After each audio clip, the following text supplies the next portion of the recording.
The current Army qualification is cool. It'd be a lot cooler if we could actually do some shooting in between annual range qualifications. The current U.S. Army Integrated Weapons Training Strategy and qualifications were certainly improvements to the doctrine. However, that doesn't necessarily mean it's a better program for the entire Army or that its implementation has led to some widespread improvement. The first issue is that qualification is not training. It's a certification.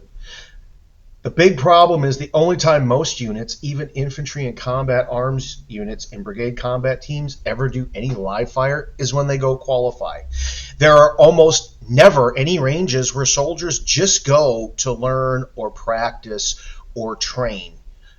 Usually not even to do even weapons handling, which we're supposed to do as a part of the 6 training tables, which kind of sort of depends on how much a given unit actually cares.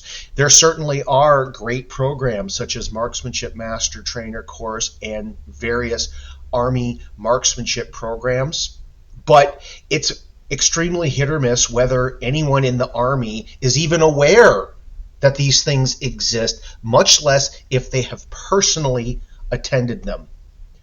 For people who have been paying attention, the new qualification has definitely opened eyes as to how poorly most soldiers handle their weapons. Unfortunately, it's largely lost on most senior Army leadership. In some ways, the new qualification is little more than Task Force Smith, repeated endlessly. The standard of training is not actually being raised. Yes, the doctrine was improved, and the new qual is absolutely an improvement.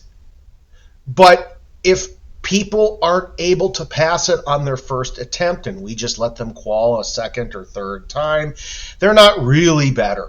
Even if the training fiction marked in DTMS claims that they're qualified anyway. Never mind a so-called expert badge, which is one of the biggest jokes and participation trophies ever foisted within the Department of Army. Meanwhile, the failure of senior leaders to perform analysis about implementing this change is evident.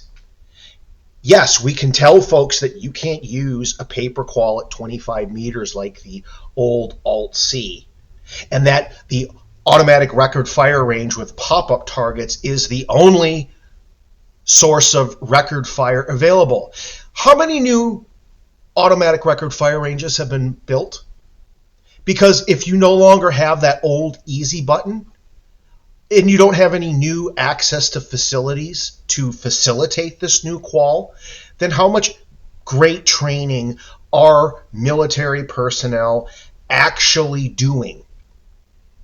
So the new qualifications absolutely were improvements, but despite any of the claimed requirements, if nobody is actually getting more training time and more ammunition allocation, it's just a fiction that senior Army leadership has decided to just agree upon.